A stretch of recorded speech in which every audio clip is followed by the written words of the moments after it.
when people say, oh, I want to be like you, I want to be an actor, I want to look like you, the question I always ask them is why? Like, really, why? And people, and especially America, this idea of fame, that to be famous means that you're successful, that you're happy. Has your happiness risen at the same amount as your bank account? No. That's the thing. They don't equate, or they're not tied in any way. They're not tied to each other. Wow. I mean, it allows you freedom and it allows you to go places where you can smile and look at the sunset and things like that. That's what you choose to do and you enjoy to do. Right.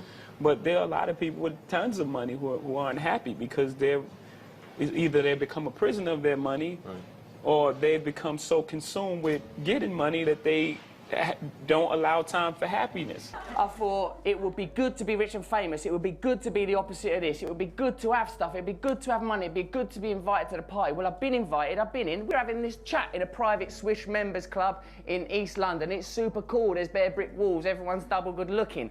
But I've been inside now. I've seen the other side of the looking glass. It ain't fucking worth it. It's not good. It don't feed your soul. I still feel empty inside. As a Beatle, we made it. We had money. We had fame, and there was no joy.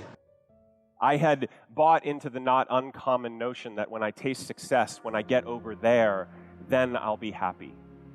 But the strangest thing happened. As the show got more successful, I got more depressed.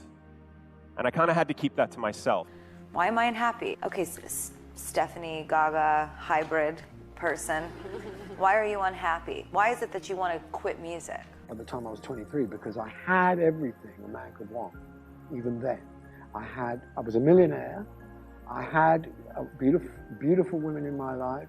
I had cars, a house, an incredible, a solid gold career, and a future.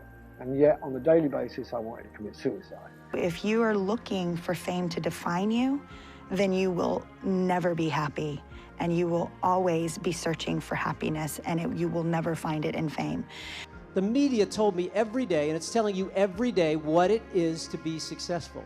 So you've got MTV Cribs, you've got billionaires in front of your face, you have these extrinsic, external goals that will say, oh, Tom Shadyac has arrived.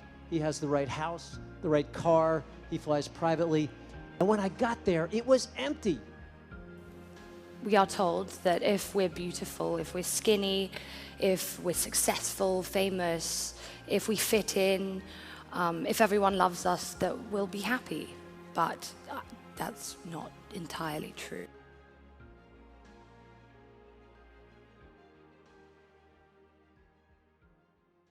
But the most important journey I think all of us will go through is the journey in ourselves, to find our truth, to find who we are and what makes us happy. I think for me, authenticity, intention, why do you want to do anything you do? Fulfillment comes from within you by being authentic to yourself, not chasing fame. So what did I do? I started to say no. I'm not doing that. I don't want to do that. I'm not taking that picture. I'm not going to that event. I'm not standing by that because that's not what I stand for. And slowly but surely, I remembered who I am. And then you go home and you look in the mirror and you're like, yes, I can go to bed with you every night. Because that person, I know that person. That person has balls, that person has integrity, that person has an opinion. We want happiness. We do not want suffering. Everybody, any sentient being. Now we are actually creating more unnecessary sufferings. I think very important to make clear to public. Here, I think one check, one is $1 million. But here, no peace. That $1 million will not bring inner peace, happiness. More frustration. This money bring more frustration, more suspicion, more anxiety, or sometimes more jealous then.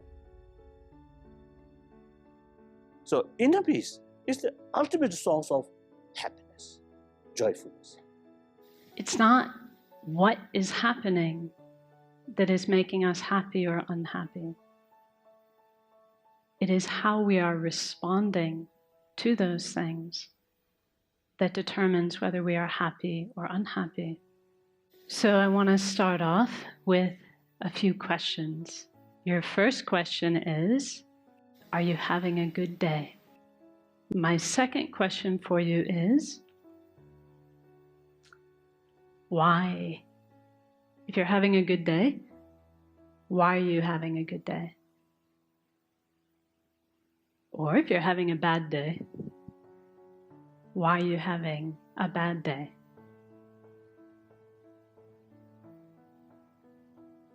My last question is, tomorrow, would you rather have a good day? Or would you rather have a bad day? So that last question is probably the easiest one for us to answer, because we know the answer to that, don't we? We want to have a good day every day. But whether or not we have good days or bad days really depends upon how we answered the second question. Do you remember the second question? What was the second question? Why? Why am I having a good day? Why am I having a bad day? So one thing that my teacher says, much of the time, our mind is like a balloon in the wind, blown here and there by external circumstances. Do you know that feeling? He says when things are going well, when they're going our way, we feel happy. But then if something goes wrong,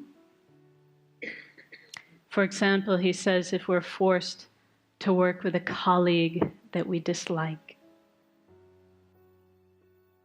He says if we're forced to work with someone we dislike, or if something doesn't go our way, then our happy feeling disappears. So as long as our answer to the question, why am I having a good day, or why am I having a bad day, as long as our reasons for why we had a good day are a list of external conditions, then we're not going to have the stable happiness that we all want. Because if that's what our happiness depends upon, because we cannot control people and circumstances every single day, then our happiness will be in the hands of others, won't it? It'll be at the whim of our circumstances.